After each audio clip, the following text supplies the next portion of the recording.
அறுசுவையை விரும்பும் அனைத்து உள்ளங்களுக்கும் வணக்கம். இது உங்கள் அறுசுவை சமையல். நான் உங்கள் பிரியதர்ஷினி. இன்றைக்கி நம்ம கிச்சனில் என்ன பார்க்க போகிறோம்னா மட்டன் பிரியாணி. வாங்க கிச்சனுக்குள்ளே போகலாம்.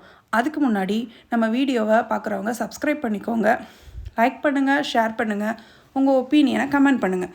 வாங்க போகலாம். இந்த போறப்பு தான் நல்லா ருசிச்சு சாப்பிட கிடைச்சது. ஃபஸ்ட்டு ஒரு குக்கரில் 3 டேபிள் ஸ்பூன் நெய் விட்டுக்கோங்க. அப்புறம் கொஞ்சம் ரீஃபண்ட் ஆயில் ஊற்றிக்கலாம். நெய் அதிகமாக விரும்புகிறவங்க நெய்யை மட்டுமே ஆட் பண்ணிக்கலாம். நான் கொஞ்சம் ரீஃபண்ட் ஆயிலும் ஆட் பண்ணிக்கிறேன்.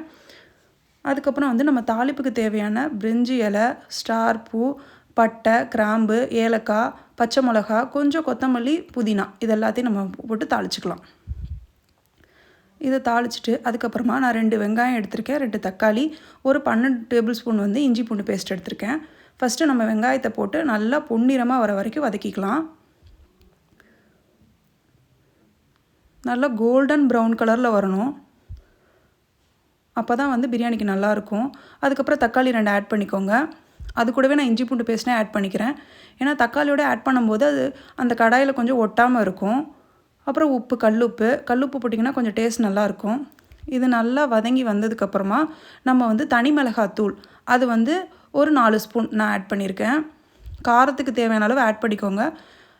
மசாலாத்தூள் இது மட்டும்தான் நான் ஆட் பண்ணியிருக்கேன். அதுக்கப்புறம் 2 டேபிள் ஸ்பூன் தயிர் அதை ஆட் பண்ணிவிட்டு தண்ணி ஊற்றிக்கோங்க. ஒரு டம்ளர் தண்ணி ஊற்றிட்டு கொஞ்சமாக மட்டன் போட்டுக்கோங்க. 1/4 கிலோ மட்டன் போட்டிருக்கேன் நான். உங்களுக்கு எவ்வளோ வேணுமோ அவ்வளோ சேர்த்து. இது நான் 1/4 கிலோவுக்கு தான் சொல்லிகிட்ருக்கேன். ஒரு 5 விசில் வந்ததுக்கப்புறமா அதுக்கப்புறம் ஓப்பன் பண்ணோம்னா இந்த மாதிரி இருக்கும்.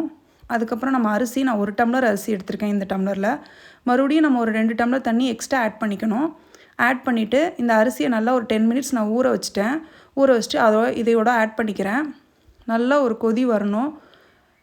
ஓப்பனில் நல்லா கொதி இந்த அளவுக்கு அது வெந்ததுக்கப்புறமா நம்ம என்ன பண்ணுறோம்னா அதில் கொத்தமல்லியும் புதினாவும் நான் இன்னும் கொஞ்சம் எக்ஸ்ட்ரா ஆட் பண்ணிக்கிறேன் லாஸ்ட்டாக.